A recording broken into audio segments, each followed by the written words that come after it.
ties into the paper you gave me. Is a strictly homogeneous gravitational field one of constant field strength everywhere, one with exactly zero Riemann curvature? Is that even possible? Only if a semi-infinite slab of matter is possible. Yes! Thank you! Yes. And so, that's the answer I expected. That's what I was thinking.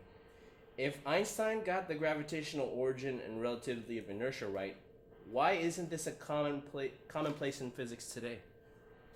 Because in the 1950s and 60s, a group of people who were general relativists went in another direction. And the direction they went in is a direction which physicists dealing with gravity already in the time of Einstein's invention of general relativity wanted to go.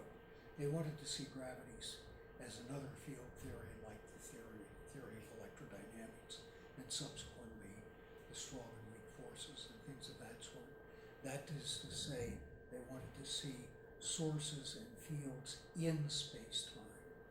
And Einstein, in creating general relativity, was convinced that you had to have sources, but that the space-time itself was the gravitational field, that it is not a field that exists in some background space-time. This is what's called in the trade background independence, and it's a well-known feature of general relativity. Every general relativist knows that general relativity is background independent.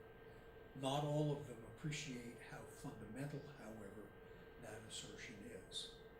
It's the assertion that indeed, because space is the thing that conveys the immediate consequence of inertial effects, means that if space is the gravitational field, then inertial effects are gravitational effects. And that's the thing that even today is not fully and widely appreciated even within the general relativity community. But I have reason to believe that that's changing, that people are beginning to understand that Einstein did not see general relativity the way they do, and indeed did see inertia as an integral part of the gravitational interaction. Okay, fan audio grievances aside, we're able to turn that off, people. Yes. In terms of John Archibald Wheeler, that instead of using hyperbolic field equations with their infinite propagation speed, Wheeler chose to use elliptic constraint equations. How is this relevant to showing action at a distance? I put on air quotes.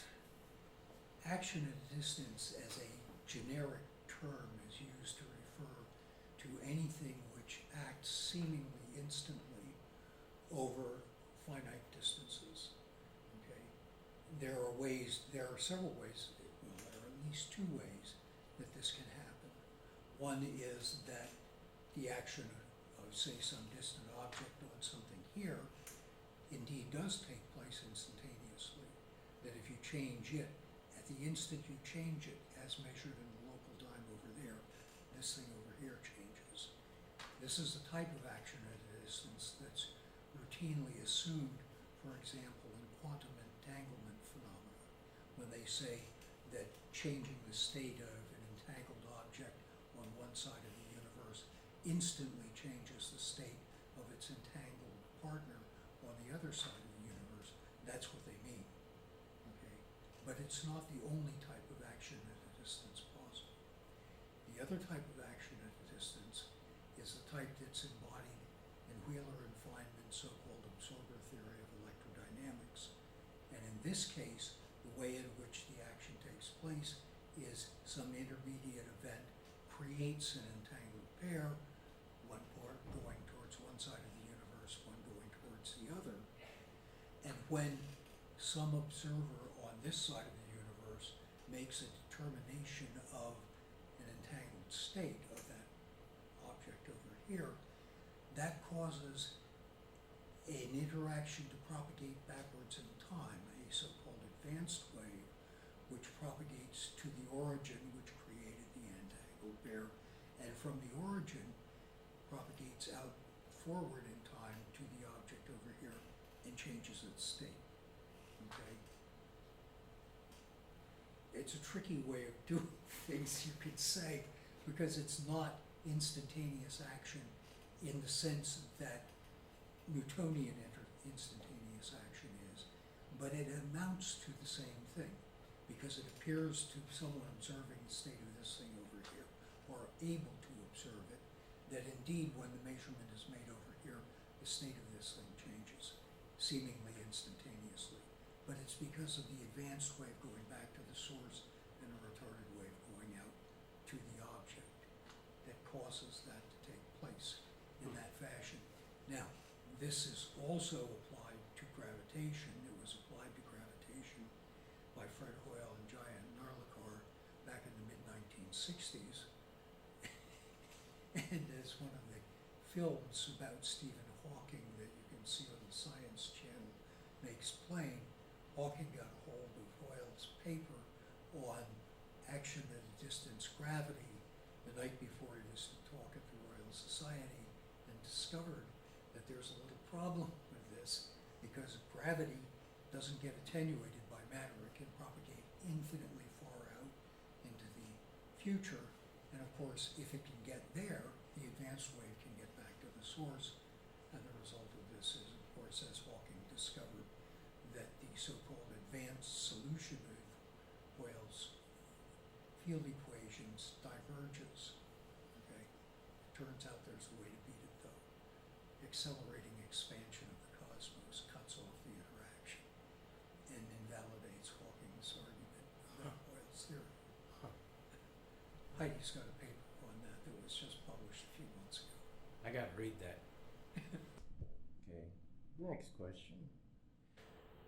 What do you have to say about the Higgs field, as some have suggested, being the origins of all inertia? It's wrong. Succinct with brevity, thanks. No, ask yourself an obvious question. The Higgs particle has a mass that's 125 GeV or something like that.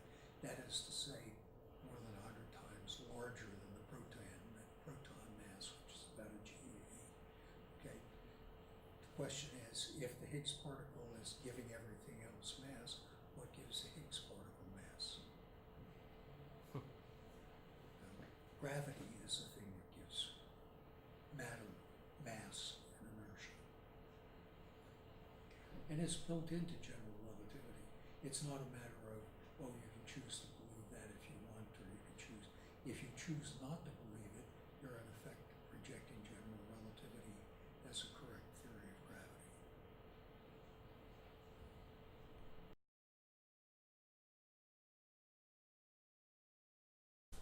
Perhaps because it rains so much. So that's the question. Is that the thrust transient effect that you showed me last time? Yes. Great that I had kind of understood it. What do you have to say about the results of NASA's EM drive? I know the backstory on that one, so what I have to say is not what you'll find in the press. I use the I couldn't keep a straight face. Okay, let me put it in very simple terms. The EM drive as a purely electromagnetic phenomenon is nonsense. You cannot, by creating electromagnetic fields inside a closed structure, cause it to accelerate in any direction at all. It's physically impossible. It violates momentum conservation. At the very least, if you want to get something to move, you have to take some part of your enclosing structure and put a hole in it so radiation leaks out in one direction. And if you do that and you leak enough radiation, you'll cause it to accelerate in the other direction. This is what's known in the trade as a photon rocket. And while they have some desirable characteristics, they've got one extremely negative characteristic, and that is that the momentum flux in a beam of electromagnetic radiation, in order to get a momentum flux, you have to supply the speed of light times the momentum in terms of energy, because P, momentum, is equal to mc, E is equal to mc squared. So the relationship of momentum and energy is the speed of light for a photon rocket, which means that you gotta have a gargantuan number of photons, enormous amounts of energy going in that direction in order to get even modest thrust in the opposite direction. Okay, so photon rockets are a waste of time. These so-called EM drives that people are talking about these days aren't photon rockets. What they're claiming is that by suitably manipulating electromagnetic fields in a cavity, you can magically make, well, very gigantic, relatively speaking, amounts of momentum show up and cause the craft in which this thing is located to accelerate in some direction. The fact of the matter, as I understand it, from the people who actually do this work in Houston, is that the only so-called EM drives known to them from direct experience produce thrust when the cavity that is allegedly producing a thrust contains a dielectric component with special characteristics. When that's the case, then indeed thrust is seen. But if you take the plastic parts out of the cavity, there's no thrust. So the question then is, the real question in these things is, why does it seem to produce thrust when you have plastic parts in the cavity? The answer is there's simple physics that says that it should. It doesn't violate momentum conservation. I didn't. Well, actually, that ties into my next question, but I'm gonna have to add that plastic question later on because I didn't think about that when I was writing these. Well, you didn't know about it. No, I didn't. People Until you just told me right now. They only started talking about this in public in the last 3 or 4 weeks, as I understand. You just told me right now, so I didn't Yes. quite prepare for that. So Yes. I'm gonna kind of. Yeah, I've known about it for 2 or 3 years. They've known about it for 2 or 3 years too. So, which brings me to my next question. How does it not violate law of conservation of momentum? It's the same situation as you find in electrodynamics. In electrodynamics, if you ignore the momentum that's contained in the field during an interaction, electrodynamics, viewed only as forces on electric charges, violates momentum and energy conservation as well. That's why people say electromagnetic fields contain energy, equal roughly to the square of the field strengths, some of the squares of the field strengths, plus some conversion factor, or times some conversion factor. And it contains momentum as well. In the case of the gizmos that I've built and we've been testing here, the reason why they don't violate momentum conservation is because the gravitational field is an active participant in the interaction that's going on, and momentum transfer in the field compensates for whatever is going on in the device itself. In effect, what you're doing is you're taking some of the mass that's normally associated with the device and you're putting it transiently into the field and then doing something to it, and then transiently all the stuff comes back and you do something else, and so on. Okay, the Mach effect stuff was done explicitly as a correct relativistic calculation to avoid precisely the business about what about momentum conservation and energy conservation. Okay, so the next one, while we still have time, this is probably gonna take a long time, but It's okay. the general public is probably asking, like, they ever see, like, when if they see this interview, is why is there so much stigma attached to the Mach effect principle in academia and science? Because without carefully examining the work that's been presented, indeed in a book written at great length, where everything is presented as transparently as I was able to do it, without carefully studying that, it's very easy to say you produce mass changes that are how large? That's just ridiculous. That can't possibly be the case. Okay? Because a mass change of that size would involve gargantuan energies, again because of this thing about momentum and energy and E equals mc squared P MC, so on. Speed of light is the conversion factor between those things. You know, and it's a very, very large number. What they fail to take into consideration is that when you explicitly allow for transient effects when you calculate these effects, the calculation, as I say, is completely transparent. Anybody can do it for themselves, as you remarked earlier yourself. It's almost high school. Yeah, it is. It is almost high school level, which is Yes. why it's so disappointing that you know. Yeah. Yeah. I mean, my little sister could understand it. Yeah, no. Yeah. What I assume will happen eventually is that people will trouble themselves to spend a few hours and actually go through the derivation and figure out for themselves that there's nothing up my sleeves. There are no sleights of hand. There's now a miracle occurs or something like that. It's a straightforward calculation. It has been for the last 20 years, you know, and it's been sitting in the open literature for 20 years too. I'm gonna pan. I know it sounds redundant because you have it on a Faraday cage, you know, but I'm gonna ask Well, it. there are a couple of gizmos. There are a couple of gizmos in the vacuum tank below the Faraday cage on the beam. Which is that goes back to my next question is will their EM drive Mach effect thruster, would that work on a vacuum? Does it work in a vacuum? Yes. Yeah, because I'm No, just they're point. actually- I just pan to show that no. you know yours is Yeah, no, I understand. No, this is being funded by NASA. It's being funded by NASA management at Johnson Space Flight Center. And I suspect it probably has the tacit or implicit backing of people further up the line in the NASA bureaucracy. They're not interested, as far as I understand it from people I know who are privy to that, what goes into that. You know, they're not interested in the theory. They think the theory's nonsense. What they're interested in is the experimental results, because the experimental results appear not to be nonsense. That is to say, they're seeing something which I can explain, and they try to explain as an purely electromagnetic phenomenon. And the result is that, aside from people who have actually worked through the theory and are able to make reasonable judgments about it, their approach is, gee, we've got a genuine anomaly here, and we're not sure why it's doing what it's doing. But there's no question but that it's doing what it's doing.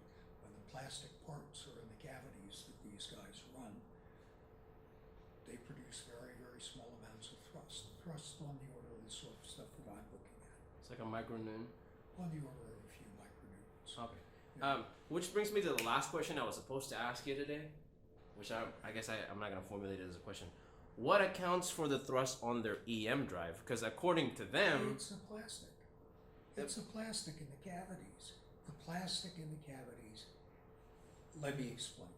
To produce a Mach effect thrust, you have to do two things, not one. You have to make the mass of the object that you're using in effect as recyclable propellant.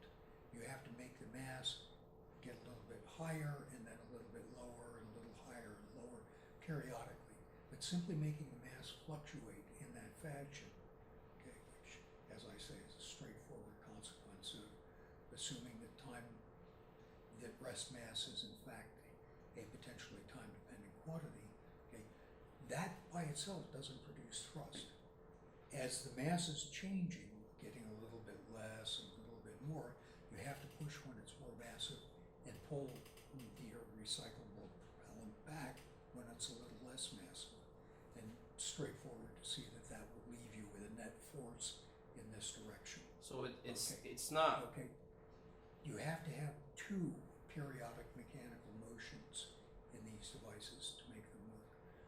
One produces the mass fluctuation, and the other acts on the fluctuating mass to produce the thrust. It turns out that the mass fluctuation occurs at twice the frequency of the voltage signal that produces the fluctuation. Okay, it turns out that the plastics that these people are using display some piezoelectric, which is linear or first order response, and it also produces what's called electrorestriction. Electrorestriction depends upon the square of the voltage applied, and that has a frequency automatically of twice the base frequency. Okay, so in these devices that they have, if they have plastic that has both linear and electrorestrictive quadratic response, then you can do the math, and what you find is that unless you pick your circumstances very poorly, you can produce a little bit of thrust in pieces of commonplace plastic. Okay, the devices over here, which run at much, much lower frequency, they're running up in the gigahertz range. Wow. This runs at about 40 kilohertz. Okay, these devices, it was purely accidental. I discovered after I bought the crystals from Steiner Martins that they have a strong piezoelectric and electrorestrictive response, so you only have to activate them with a single frequency, but then you've got to pick the right frequency on a mechanical resonance with the phases, the phase of the first and second harmonics in the appropriate relationship to each other and all that. And you can produce measurable thrust. You know, I've got one of the traces up here right now that was taken yesterday. I want to see that later, but Okay. now I've been able to formulate the question right. All right. So according to them, it would be like quantum vacuum acting as propellant ions, but as you said, a it's plasma. gravitation. Yeah, they're assuming that the quantum electrodynamics, if done naively, says there should be zillions of electron-positron pairs and photons floating around in a vacuum. This is a well-known problem of quantum electrodynamics. It's called the cosmological constant problem.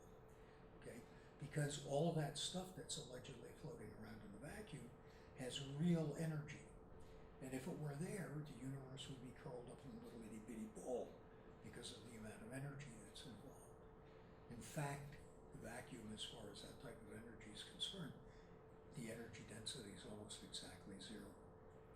Okay. It turns out that there is an enormous resident energy in empty space-time because it's the gravitational field. And the gravitational field of all of that stuff out there here is utterly gigantic. The value of the scalar part of the gravitational interaction at every point in space-time is c squared. Okay, so there is an enormous energy in the vacuum, But it's not. it doesn't have anything to do with quantum mechanics. It's not the quantum vacuum acting as propellant ions. It's it's gravitation. It's gravitation. Yeah. Yeah. Okay. Okay. And in effect, what this thing does is it's taking advantage of the fact that there's this gigantic amount of gravitational energy in what we normally think of as empty space-time, and using field to transfer stuff back and forth and all that, and manipulate it in just the right way to produce a little bit of thrust. But you're not pushing off of nothing when you do that. You're ultimately pushing off the distant matter in the universe via the field that couples it. Okay? Just because you have a conducting metal cavity does not isolate the interior of the cavity from the gravitational field. Gravitational field just goes right through. You cannot isolate anything from the gravitational field. If you could make wormholes. Okay? And that's ultimately what hopefully this sort of stuff will be used to do. Sweet.